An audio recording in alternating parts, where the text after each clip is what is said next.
Dhibane ku xanuunsanaa magaalada Muqdisho ayaa dhaqaatiirtu sheegeen in gudaha dalka waxba looga qaban karin isla markaana eheladiisu ay ka codsadeen dhammaan ummadda Somaliyeed in markaasi uu helo baxnaano caafimaad oo dibadda ah sida warkan inoogu faahfaahinayo wariyeena Axmed Xasan Ibrahim. Macallim Cabduqaadir Xasan oo 30 sano jir ah ayaa ku xanuunsanaya magaalada Muqdisho waxa ay buro kaga taala madaxa waxaana buradaas ay sabab u noqotay inuu beelo labadiisa indhood waxaana hadda uu yahay qof indhoola oo aan indhihiisa aan waxba ku arkin muddo 2 bilood ah. Dhibanahan ayaa waxa uu ahaa macallin dugsi wuxuuna arday Soomaaliyeed u bari jiray qoolka eebe ee Quraanka Kariimka iyadoo dhibtana ay soo wajahday isagoo ku howlan sidii ubad Soomaaliyeed u bari lahaa Quraanka Kariimka.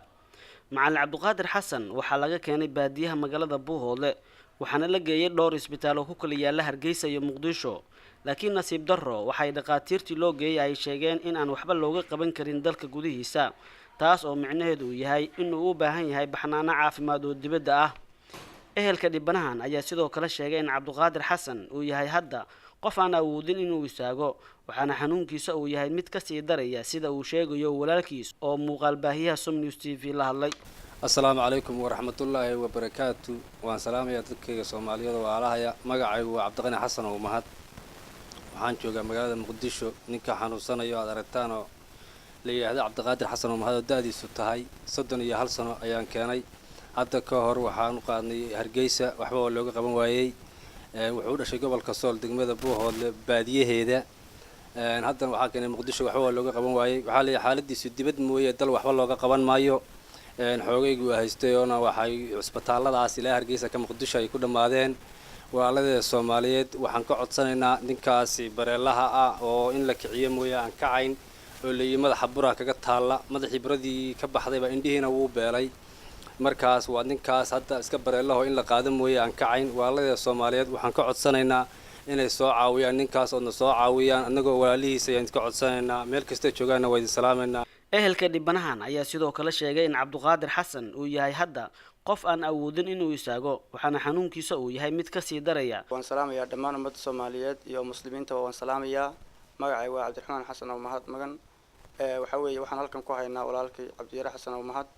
oo waxa weeyaan madaxa xanuun jira ay ka haleeshay muddo dhaweyd waxa weeyaan haddeerna xaaladiisa oo madaxa buro lagaga sheegay oo dhaqaatiirta dalka oo dhan la mariyay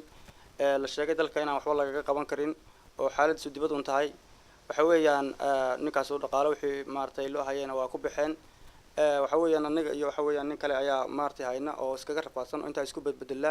waxa weeyaan waa nin la qaadayo intaas waxa weeyaan labada indhood aan waxba ka arkin oo kor loo qaadiyo oo waxa weeyaan meel u maray meel joogo midnaba aan ogeyn insha Allah ninkaas kullee waxa weeyaan dabiib hadii uu leeyahay ilaahay baa caafimaadka haya cudurkana keena waxa weeyaan wuxuu baahan yahay gargaar caafimaad buu baahan yahay oo dalka dibadiisa kamana bixin karno waxa weeyaan gargaarkaas إن شاء الله مدة الصوماليات وحن قاعدين إن مارتي نكن سوا عويان سي دبده لوجو قاضو لمان جناح ستة مع مدحضة عد كستو مارتي كقريب قادن كرتها إن نكن سوا عويان نكن وحويان حنون حكاه وصوب اللعبة مدح حكاه صوب اللعبة مدة سوا هي مدح إلبا مركور وكل جا سوا قبتي كدي مركز مدح حنون كيسوب بدلي ودعي لبادي إندود ويد من كوما أيو قلي waxaweyaan bareelays buu noqday sidoo bareelayska uu noqday markii koomada ka baxay uu hadeerna bareelays u yahay waxaweyaan xanuunkiisu marna wax madaysan yahay marna waxa weeyaan dhinaciisa dhulka uu hayaa wax tamar oo kale ma lahan wuxuu joogay waxaweyaan meel tuula waxaweyaan ka tirsan kil 5 ka tirsan oo deegaanka Buuhoodla ummadda Soomaaliyeed waxaanu ka codsanaynaa madaxda xildhibaanada dawladda wasiirada qayb kasta waxa weeyaan ka tirsan waxa weeyaan dadka mas'uuliyad u saaran tahay inay ninkan ka soo qayb qaataan waxa weeyaan maanta waxa laga yaabaa dad dabiib leeyahay inuu maartay ilaahay u soo celiyo tamartiisa iyo xuskiisa maartay nin dhalinyaro maanta cagiisa ka fadhiistay weeyo mustaqbal iyo ayaa laha waxa weeyaan hadeer waxa weeyaan inda beelay marka waxa weeyaan hadii wax la soo taro waxa weeyaan ma sha Allah cid walba waxa weeyaan waxa u noqonaysaa waxtar bay u noqonaysaa.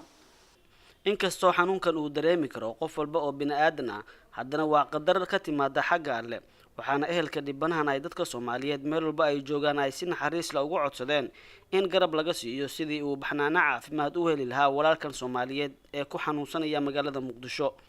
qof walba oo doonaya in ay caawiyaan walaalkan Soomaaliyeed oo hadda ku xanuunsanaya guri ku yaala magaalada Muqdisho waxay si toos ah ula xiriiri karaan taleefanada shaashada ku qoran.